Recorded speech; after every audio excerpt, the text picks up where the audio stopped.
చింటూ కన్న తల్లి రోహిణి అని నిజం తెలుసుకున్న సత్యం రోహిణి చెంప పగలగొట్టిన ప్రభావతి. అసలు ఏం జరిగింది తెలుసుకోవాలి అనుకుంటే వీడియోని చివరి వరకు స్కిప్ చేయకుండా చూసేయండి. బాలుకి సుమతి అయితే ఫోన్ చేస్తుంది. ఇక శివ ఉన్న లొకేషన్ చెప్పంగానే ఇప్పటి వరకు నేను ఎంత ప్రయత్నించినా లొకేషన్ తెలుసుకోలేకపోయాను, నీకెలా తెలిసింది అని అడుగుతూ ఉంటాడు బాలు. అయితే అదంతా తర్వాత చెప్తాను బావా, ముందు అర్జెంటుగా తమ్ముడు ఎక్కడున్నాడో తెలుసుకో, అక్కడికి వెళ్ళి వాడిని కాపాడు. ఈరోజు వాడికి లాస్ట్ ఎగ్జామ్ కదా, ఇది రాయకపోతే వాడి జీవితం నాశనం అయిపోతుంది అంటూ సుమతి అయితే చెప్తూ ఉంటుంది. అప్పుడు ఇక బాలు అయితే ఇక శివ దగ్గరికి బయలుదేరుతాడు. ఇంతలో శివాకైతే గుణ చెప్తూ ఉంటాడు, ఈ రోజుతో నీ లైఫ్ నాశనం అయిపోయినట్టే. నీకు ఈ డ్రగ్స్ ఇంజెక్షన్ చేసి నువ్వు అందరికీ కూడా ఇవి అమ్ముతున్నావని, నీకు ఇది అలవాటు ఉందని నీ మీద కేసు పెట్టిస్తాను, అరెస్ట్ చేయిస్తాను అనే లోపే బాలు అయితే వచ్చేస్తాడు. అప్పుడు ఇంతలో బాలు అయితే వాడి జీవితాన్ని నాశనం చేయాలని చూస్తావా, నిన్ను క్షమించే ప్రసక్తే లేదు అంటూ ఇక బాలు అయితే గుణాన్ని చితక్కొడతాడు.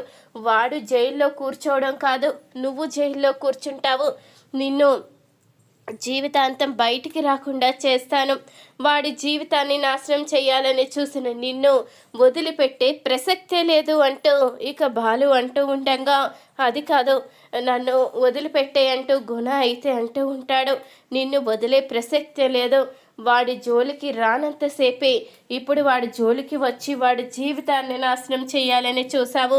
నీ దగ్గర పని చేయడం లేదు అన్న ఒకే ఒక్క కారణంతో వాడి లైఫే స్పాయిల్ చేయాలని చూసావు. అలాంటి నిన్ను నేను ఎలా క్షమిస్తానురా, నిన్ను అరెస్ట్ చేయిస్తాను, నువ్వు జీవితాంతం జైల్లో చిప్పకూడు తినేలా చేస్తాను. ఇదొకటే కాదు, నువ్వు చేసిన నేరాలన్నీ కూడా బయట పెడతాను, జీవితంలో నీకు బెయిల్ రాకుండా చేస్తాను, ఇంకెప్పుడు ఎవరి జోలికి వెళ్లకుండా చేస్తాను అంటూ బాలు అయితే ఇక గుణకి వార్నింగ్ ఇస్తూ ఉంటాడు. ఇక గుణానైతే పోలీసులు అరెస్ట్ చేసి తీసుకుని వెళ్తారు.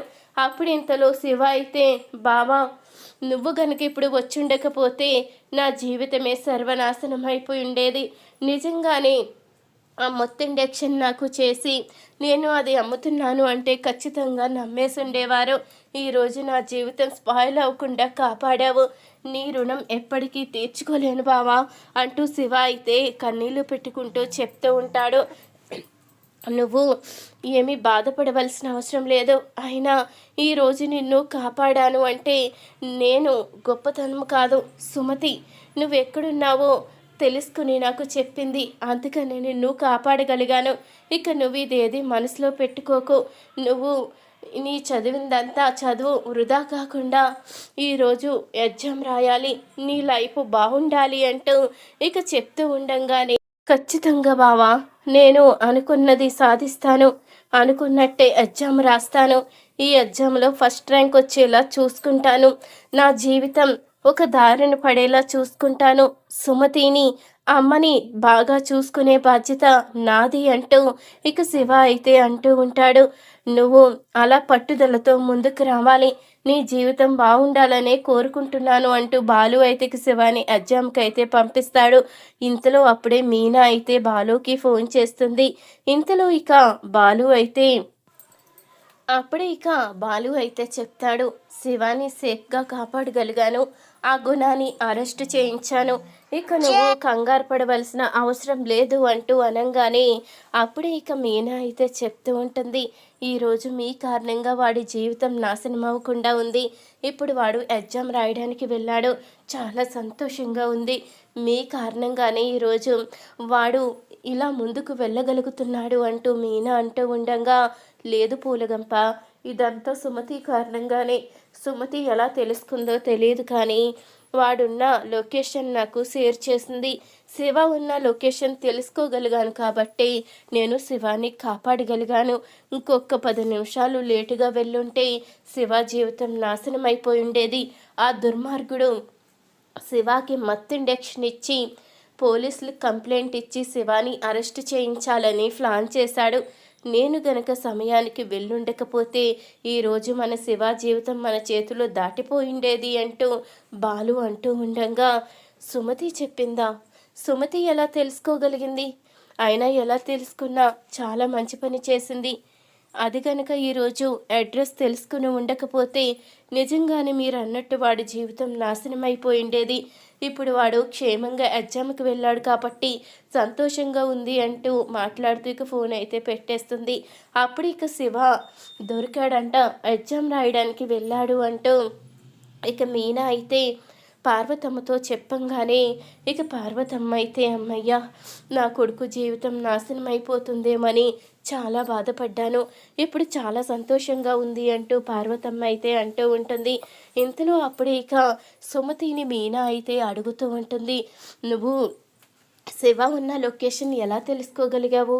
అది నార్మల్గా అయితే మనకి తెలియని విషయం కదా, మనకి పోలీసులు చెప్పరు కదా, మరి నీకెలా తెలిసింది అంటూ అనగానే అదే అక్క, నీకు చెప్పాను కదా ఒక అబ్బాయిని ఇష్టపడుతున్నాను అని, అతను పోలీసే కదా, తన సహాయంతో అడ్రస్ తెలుసుకోగలిగాను, తమ్ముణ్ణి కాపాడుతానని చెప్పాడు, కానీ బావ వెళ్ళాడు కదా, అందుకనే కేవలం అడ్రస్ లొకేషన్ ఒకటే ఇస్తే సరిపోతుంది అని చెప్పాను, తను పంపించాడు, ఆ కారణంగానే నేను బావకి లొకేషన్ పంపించగలిగాను అంటూ సుమతి అయితే అంటూ ఉంటుంది.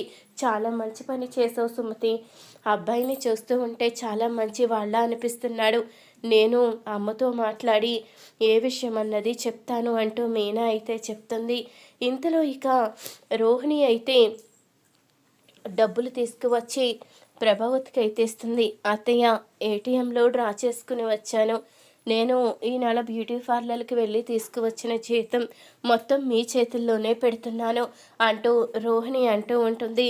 ఏంటి, మొత్తం అంతా ఇచ్చేస్తున్నావా అంటూ అడగంగానే అవునత్తయ్య, మొత్తం చేసిందంతా మీకే ఇచ్చేస్తున్నాను, కావాలంటే ఒకసారి మీ దగ్గర ఏటీఎం ఉంది కదా చెక్ చేసుకోండి అంటూ అనగానే అప్పుడే ఇక ఇంతలో శృతి అయితే వచ్చి అడుగుతూ ఉంటుంది, ఏంటి నీ నెల జీతం మొత్తం ఆంటీకి ఇచ్చేస్తున్నావా? అదేంటి రోహిణి, మరి నీకు ఖర్చులు వస్తే నీకు పర్సనల్గా ఖర్చు పెట్టుకోవాలి అంటే అంటూ అడగంగానే నేను పర్సనల్గా ఖర్చు పెట్టుకోవాలి అంటే అత్తయ్య గారినే అడిగి తీసుకుంటాను, చెప్పాను కదా నాకు అత్తయ్య గారికి ఇవ్వడం ఎలాంటి అభ్యంతరం లేదు అని, అందుకనే ఇచ్చేస్తున్నాను అంటూ ఇక రోహిణి అనగానే పార్లలమ్మ మళ్ళీ ఏదో కొత్త నాటకానికి తెరదించుతున్నట్టుంది.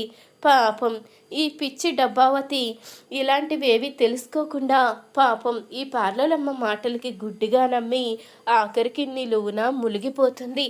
ఎప్పుడు ఈ డబ్బాసావతి తెలుసుకుంటుందో అర్థం కావడం లేదు అంటూ ఇక బాలు అయితే అంటూ ఉంటాడు. అప్పుడే మీనా అయితే చెప్తూ ఉంటుంది, అవునండి, ఎప్పటికైనా ఖచ్చితంగా అసలు విషయాలు బయటపడతాయని అనిపిస్తుంది, ఖచ్చితంగా ఎంతకాలమని నిజాన్ని దాస్తారు, ఏదో ఒక రోజు బయటపడి తీరవలసిందే కదా, ఏదో ఒక రోజు అరచేతిలో దాచిపెట్టిన నిప్పు బయటపడే తీరుతుంది, ఎంత గుప్పెట్లో దాద్దాము అన్నా అది ఖచ్చితంగా బయటికి వచ్చే తీరుతుంది అంటూ మీనా కూడా చెప్తూ ఉంటుంది.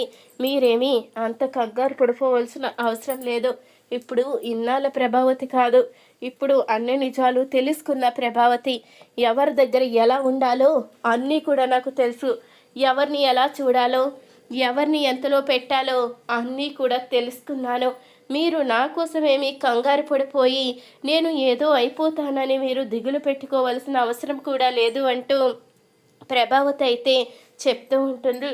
అప్పుడే ఇంతలో ఇక రోహిణి అయితే నిన్నెవరు మోసం చేయగలరు మహాతల్లి, ఏదో నా గ్రిప్లో ఉంటావని ఈ అమౌంట్ తీసుకొచ్చి నీ చేతిలో పెట్టాను, ఏదో మొత్తం అమౌంట్ ఇవ్వకుండా ఏదో కవర్ చేసి కొంత అమౌంట్ నీకు ఇచ్చాను, ఈ రకంగా అయినా నా మీద నమ్మకంతో మళ్ళీ నన్ను నెత్తిన పెట్టుకుంటావు అనుకుంటున్నాను అంటూ రోహిణి అనగానే చూడు, ఈ డబ్బులు ఇచ్చావు కదని నా నెత్తిన పెట్టుకుంటానని మాత్రం అనుకోకో, ఎప్పటికీ నిన్ను క్షమించేదే లేదు అంటూ ప్రభావతి అయితే చెప్పి వెళ్ళిపోతుంది. ఇవన్నీ తీసుకున్నా కానీ ఈవిడికి మనశ్శాంతి కలగలేనట్టుంది, నన్ను ఆడిపోసుకోవడమే పనిగా పెట్టుకుంది, అయినా ఈ బాలు మీనా ఎప్పటికీ కూడా నా జీవితంతో ఇలా ఆడుకుంటూనే ఉంటున్నారు, నాకు అవకాశం దొరక్కపోదు, ఖచ్చితంగా ఏదో ఒక రోజు ఇలా సంగతి చెప్తాను అంటూ రోహిణి అయితే తన మనసులో కోపంగా అనుకుంటూ ఉంటుంది. ఇంతలో బాలు అయితే మీనాతో చెప్తూ ఉంటాడు, ఏంటి మీనా, అసలు చిన్న పూల గంపకి ఆ అడ్రస్ ఎవరిచ్చారు? లొకేషన్ తెలుసుకోవడం అంత ఈజీ కాదే. నేను ఒక దుక్కుకు వెళ్ళి కానిస్టేబుల్ని అడిగితే మీ ఏరియాలో ఉన్న ఆ కానిస్టేబుల్ని చెప్పమనండి. ఆ పోలీస్ స్టేషన్ వాళ్ళు మాకు మెసేజ్ చేస్తే మేము మీకు వివరాలు చెప్తాము అని మేము ఎంత అడిగినా కానీ చెప్పకుండా పంపేశారు. మరి ఈ చిన్న పూల గంపకి ఎలా తెలిసింది అంటూ బాలు అనంగానే, అమ్మో, ఇప్పుడు అది ప్రేమించిన విషయం చెప్తే మళ్ళీ నా అపార్థం చేసుకుంటారేమో, ఇప్పుడప్పుడే ఆ విషయాన్ని చెప్పకూడదు.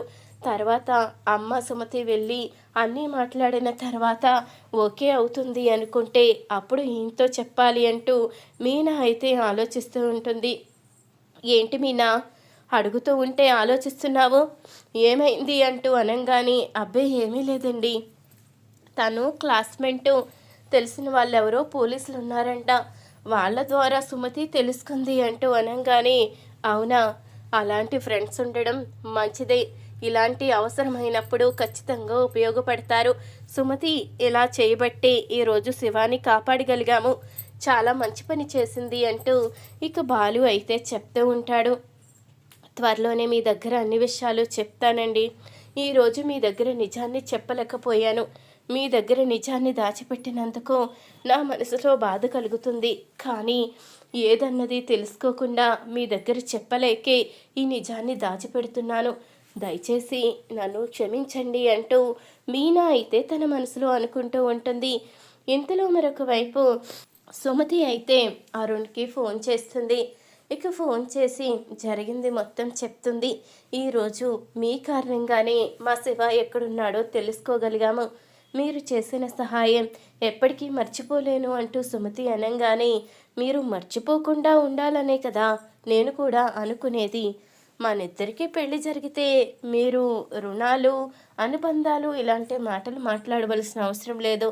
ఎందుకంటే ఇంటి పెద్దల్లుడిగా మీ బావ ఎలా బాధ్యత తీసుకున్నాడో చిన్నల్లుడుగా నేను కూడా అలాగే బాధ్యత తీసుకుంటాను. అప్పుడు ఇలా రుణాలు అనవలసిన అవసరం ఉండదు కదా అంటూ అనంగానే, ఆ పని మీదే మా అక్క రేపు మా అమ్మతో మాట్లాడతాను అని చెప్పింది. మా అమ్మతో మీ విషయం చెప్తాను అంది. అప్పుడు నేను మా అమ్మ కలిసి మీ ఇంటికి వస్తాము. మీ ఇంటి దగ్గర మీ అమ్మగారితో మాట్లాడతారు. అప్పుడు ఏదన్నది చెప్తాను అంటూ సుమతి అయితే అనంగానే ఆ మాటకి అరుణ్ కూడా చాలా సంతోషపడతాడు. ఇక తొందరగా ముహూర్తాలు పెట్టించాలి అని మాట్లాడుతూ ఉంటాడు. ఇంతలో మరుసటి రోజు ఉదయాన్నే మీనా అయితే పార్వతమ్మ దగ్గరికి అయితే వస్తుంది.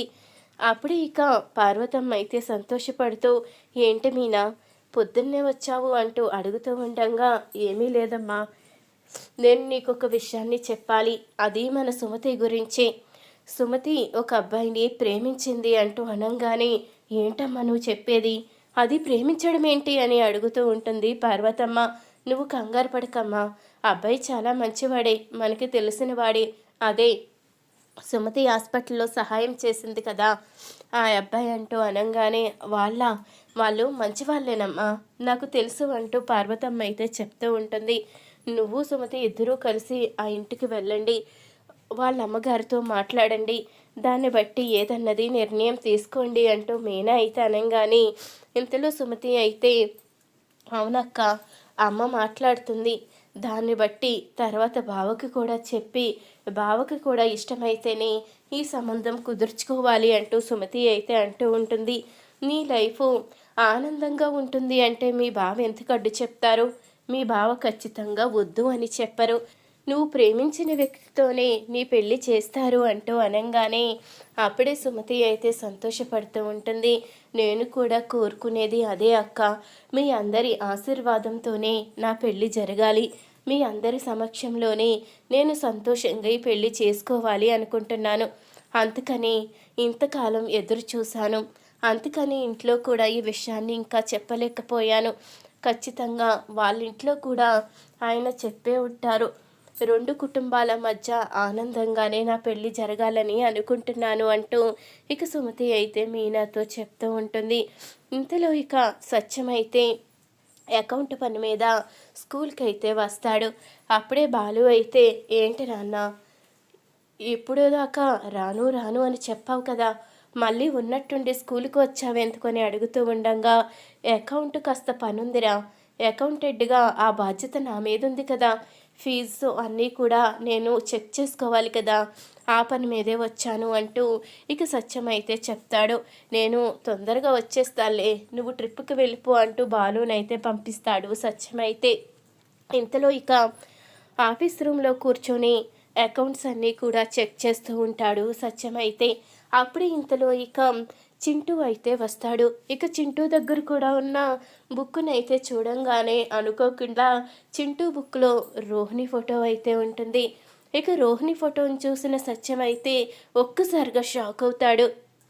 ఏంటిది, ఈ ఫోటో ఎవరిది అంటూ అనగానే ఈ ఫోటోలో ఉన్నది మా అమ్మ, తన పేరు రోహిణి అంటూ చింటూ అయితే చెప్పంగానే ఏంటి తను మీ అమ్మ అంటూ అన్ని విషయాలు తెలుసుకుంటాడు సత్యమైతే. అప్పుడు ఇంతలో రోహిణి అయితే చింటూ కోసం వస్తుంది.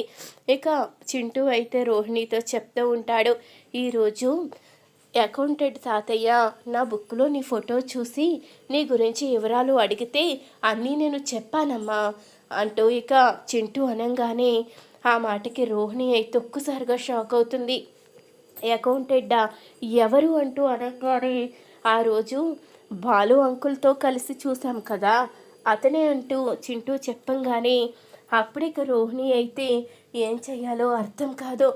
ఏంటి, మామయ్య గారు నా ఫోటో చూసారా, ఇప్పుడు నా పరిస్థితి ఏంటి, ఇప్పుడు ఇంటికి వెళ్ళిన వెంటనే నా గురించి గనుక నిజాన్ని బయట పెట్టేస్తే ఇక నా జీవితం సర్వనాశనం అయిపోయినట్టే అంటూ రోహిణి అయితే కంగారు పడిపోతూ ఉంటుంది. ఇంతలో సత్యమైతే ఇంటికి వచ్చిన తర్వాత దిగులుగా అయితే ఆలోచిస్తూ ఉంటాడు. అప్పుడు ఇక ప్రభావతి అయితే ఏమైందండి, ఏం జరిగింది, వచ్చిన దగ్గర నుంచి చూస్తూనే ఉన్నాను, మీరేందో దిగులుగా ఆలోచిస్తున్నారు, ఏం జరిగింది అంటూ ప్రభావతి అడుగుతూ ఉండగా ఏమీ లేదు ప్రభా, ఏదో కొన్ని విషయాల గురించి ఆలోచిస్తున్నానంతే అంటూ అనగానే అప్పుడే ఇక ఇంతలో రోహిణి అయితే వస్తుంది. రోహిణి అయితే సత్యాన్ని చూసి అమ్మో నిజం చెప్పేసేలా ఉన్నారు, ఈ నిజం తెలిసిన మనిషి ఎవరి దగ్గర నోరు విప్పకూడదు అంటే నేను ఈ పని చేయక తప్పదు అంటూ ఇక సత్యం తాగే పాలల్లో పాయిజన్ అయితే కలుపుతూ ఉంటుంది రోహిణి. ఇక పాయిజన్ కలుపుతూ తనలే తానే అనుకుంటూ ఉంటుంది, ఈ రోజుతో మావయ్య గారు శాశ్వతంగా దూరం అయిపోవాలి, నిజం తెలిసిన ఆయన బ్రతకడానికి వీల్లేదో, నాకు పెళ్ళయిందని ఒక కొడుకున్నాడని నిజం తెలుసుకున్న మావయ్య అసలు బ్రతుకుండడానికి వీల్లేదు అంటూ ఇక అనుకుంటూ అది కలుపుతూ ఉండగా ఇంతలో ప్రభావతి అయితే మొత్తం వినేస్తుంది. అప్పుడు ఇక ప్రభావతి అయితే అడుగుతూ ఉంటుంది రోహిణిని, రోహిణి ఏం చేస్తున్నావు అంటూ అనగానే అప్పుడే రోహిణి అయితే ఒక్కసారిగా షాక్ అవుతుంది. అది అత్తయ్య ఏమీ లేదు, మావయ్య గారికి పాలు తీసుకువెళ్దామని ఇక్కడ కలుపుతున్నాను అంటూ అనగానే పాలు తీసుకువెళ్దామనా, ఏకంగా చంపేద్దామనా అంటూ అనగానే అప్పుడే రోహిణి అయితే ఒక్కసారిగా షాక్ అవుతుంది. నువ్వు ఇంత దుర్మార్గురాలివని అస్సలు అనుకోలేదు, నీకు ముందే పెళ్ళయ్యుండి నీకు ఒక కొడుకుండి ఆ నిజం ఎక్కడ బయటపడిపోతుందో అని ఆ నిజం తెలుసుకున్న మావయ్య గారిని చంపాలని చూస్తావా, నా భర్తని చంపాలని చూసినా నిన్ను వదిలిపెట్టేదే లేదు అంటూ ప్రభావతి అంటూ ఉండగా అప్పుడే రోహిణి అయితే మీరు పొరపాటు పడుతున్నారు అత్తయ్య, నేను మావయ్యని చంపాలనేమీ చూడలేదు, మీరు పొరపాటు పడుతున్నారు అంటూ ఇక రోహిణి అయితే అంటూ ఉంటుంది. ఏంటి, నేను పొరపాటు పడుతున్నానా, ఇప్పుడే మీ మావయ్యని పిలిపిస్తాను, నువ్వు చేసిన నిర్వాకం బయట పెడతాను అంటూ సత్యాన్ని పిలిచి ఇక జరిగింది అయితే చెప్తుంది. అప్పుడే సత్యం కూడా నిజాన్ని బయట పెట్టి అసలు ఇంత నీచంగా రోహిణి ఆలోచిస్తుంది అనుకోలేదు, నాకు నిజం తెలిసినా కూడా తన జీవితం ఎక్కడ నాశనం అయిపోతుందో అని నేను నిజాన్ని బయట పెట్టకుండా నాలో నేనే ఆలోచిస్తూ ఉంటే తను మాత్రం ఇంత నీచానికి దిగజారిపోతుందా, ఒక కన్న తండ్రిలా నేను తనని ఒక కూతుర్లా అనుకుని తన జీవితం గురించి ఆలోచిస్తూ ఉంటే ఏకంగా నన్నే చంపాలని చూస్తుందా, ఏంటి రోహిణి ఇదంతా, నువ్వు అసలు మనిషివేనా? నీకు మనస్సాక్షి అంటూ లేదా అంటూ సత్యం అడుగుతూ ఉండంగా ఇలాంటి దానికి మనస్సాక్షి ఎందుకుంటుంది అంటూ ప్రభావతి అయితే రోహిణి చంపైతే పగలగొడుతుంది. ఈ విషయం బాలుతో చెప్తాను, నిన్ను అరెస్ట్ చేయిస్తాను, నీ మోసాలన్నీ బయట పెడతాను అంటూ ప్రభావతి అయితే వార్నింగ్ ఇస్తుంది. ఈ వీడియో కనుక నచ్చినట్టయితే తప్పకుండా లైక్ చేయండి.